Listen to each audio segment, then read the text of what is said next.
الرحمن الرحيم. ازيكم عاملين ايه؟ يا رب دايما تكونوا باحسن صحة وباحسن حال. النهاردة ان شاء الله هنعمل مع بعض مخلل اللفت. مخلل اللفت ده المفروض ما تقطعهوش طول الشتاء من عندك. زمان كان على طول مخلل اللفت كان موجود في بيوتنا كلها، يتاكل مع الفول والفلافل مع اي اكلة. بصراحة ما كانش زمان الناس بتتعب زي دلوقتي خالص، ولا كان في كورونا ولا غير كورونا.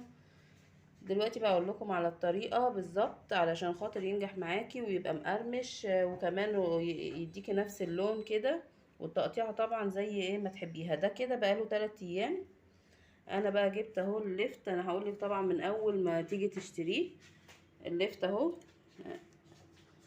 بصوا، اول حاجة تنقوها الصغيرة التقيلة، تكون صغيرة ومحملة كده وتقيلة علشان ما يكونش من قلبها يبقى اسفنجي. لو قلبها اسفنج كده، الاسفنج ده ارميه، مش هيبقى حلو ومش هيبقى مقرمش طبعا. فهي صغيرة ومحملة. تغسليها بقى، تنقعيها كذا مرة لحد ما ايه تنضف من الطينة خالص. وتتأكدي بقى، بصي ان الاحمر ده ما تشيليهوش خالص. تسيبي الاحمر ده عليها برضو، اللي هو اللون البنفسجي ده، تسيبيه ما تشيليهوش منها وما تقشريهوش وبعدين تملحيه، لا، تملحيه بيها. وتجيبي لها بنجرايه، دي طبعا على حسب الرغبه عشان لونه يطلع احمر وجميل برضو.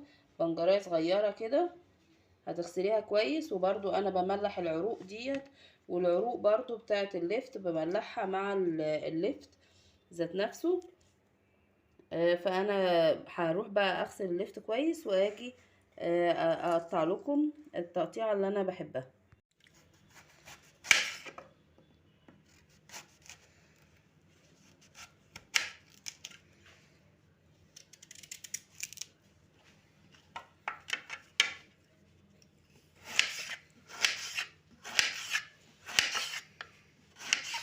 عادي هتكلم.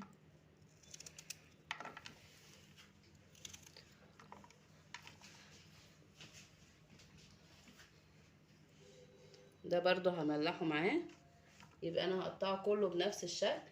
وبرضو الورق دلوقتي العيدان دي هنقطعها كمان كده اهي، وهملحها معاهم اهي. هضربها في لتر ميه كده مع وملح.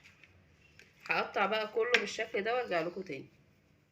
بعد ما قطعته بالشكل ده زي ما يكون صوابع بطاطس، هبدأ بقى البرطمانات اللي عندك تمليها او علب، تمليها بالشكل ده كده كلها.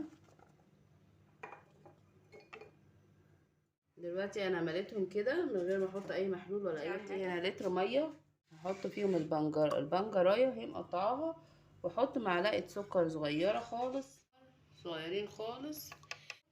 وهنا معلقتين ملح هرميين بالشكل ده كده اهي. دول بقى هضربهم وهو ده يبقى المحلول بتاعنا، ونحطه على البرطمانات. دلوقتي بعد ما ضربتهم في الخلاط كده اهو، هنبدأ بقى ايه نحطهم كده ينزل عليه. لو حطيتيه حتت كده معاه مش في اجزاء هتتحمر واجزاء لا. اهو بسم الله الرحمن الرحيم. زي ما انتوا شايفين كده بعد ما عملناهم اهم، شايفين لونهم حلو جدا ازاي وشكلهم حلو قوي قوي، وبتطلع النتيجة هايلة. يا رب تكونوا استفدتوا من تمليح اللفت. وكمان عايزة اقول لكم بالنسبة للبنجر، عايزة تخزنيه اغسليه كويس قوي وشيلي كل الطينة والحاجات دي كلها، وخدي البنجرايه ذات نفسها، البنجر كله كده خديه على بعضه واعمليه واضربيه في الخلاط، بس بعد ما تكوني نضفتيه كويس جدا. واضربيه في الخلاط بشويه ميه صغيرين او في الكبه من غير الميه خالص يعني. وبعدين خزنيه. واي لون احمر طبيعي عايزه تستخدمي فيه. حتى لو عايزه تستخدمي لو في التمليح، في اي حاجه في التمليح يفضل معاكي من السنه للسنه. ولو عايزه عصير الرمان يطلع معاكي لونه احمر، حطي منه شويه عليه هيديكي لون احمر جميل قوي طبيعي. يا رب تكونوا استفدتوا من الفيديو. ما تنسوش بقى باللايك والشير والاشتراك في القناه، وشكرا والسلام عليكم ورحمه الله.